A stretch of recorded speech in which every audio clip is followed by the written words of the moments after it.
After 75 years of life, it is safe to say that I have experienced many endings followed by difficult transitions to new beginnings. Most notably of these was my separation from my parents at age 10 and the loss of Cuba as my home. But I have also lost jobs and have lived through financial hardships. I've been divorced, and I lost my parents, a brother, and many dear friends over the years. Hell, I've even lost a lot of my hair. Now, I thought all of those changes had taught me to manage difficult closures in life, but I didn't expect retirement to feel like a loss or to be such a difficult transition for me. Like so many do, I fantasize about retirement from time to time. And this was particularly true when I was weighed down by the fatigue and stress from the many responsibilities I shouldered at the Colorado Department of Transportation and later for the city and county of Denver. It was during those difficult periods that I spent time imagining a future filled with freedom, endless vacations, unlimited time to play tennis and exercise, to travel, to sleep in, and simply doing whatever I wanted whenever I wanted it. I viewed retirement, frankly, as my future reward, and that is what makes what happened afterwards so surprising. Now, I was enjoying all the flexibility and freedom at first, but after a few months of retirement, I began to see that having nothing that I had to do felt surprisingly empty. And nobody warned me about that. That retirement itself could feel like a profound loss when the work that had defined me for decades suddenly stopped. But that was not all. I lost the structure, purpose, and daily relevance that work had given me, and also gone was my sense of identity. For 40 years of my life, I had always had an answer when people asked me, "What do you do?" And my response always gave me a sense of importance and a clearly defined place in the world. Then one day, out of my own choosing, it was gone. No funeral, no public mourning, no sympathy cards, just a quiet ending to what had been the most important part of my life. I hadn't just retired from a job. I had retired from a life that had defined me for 40 years.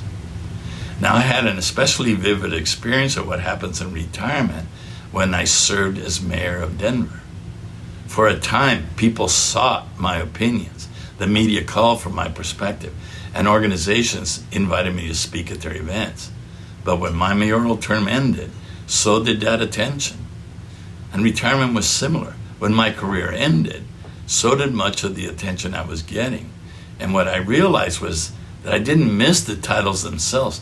I missed the feeling that my experience and opinions mattered to someone. Now, my career seemed as though my hand had been immersed in a bucket of water for 40 years.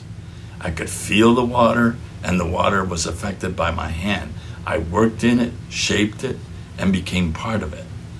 Hell, my whole world centered around that bucket of water. Then I retired, and I pulled my hand out. And then I saw the water simply close over the space where my hand had been and continued on as if I had never been there.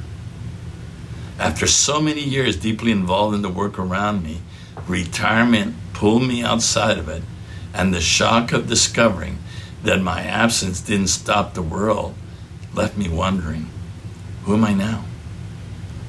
Now, almost 12 years have passed since I retired, and it's safe to say that I have transitioned some since that initial era of confusion. Some of that transition was forced upon me by my attempts to find work, similar to what I had retired from.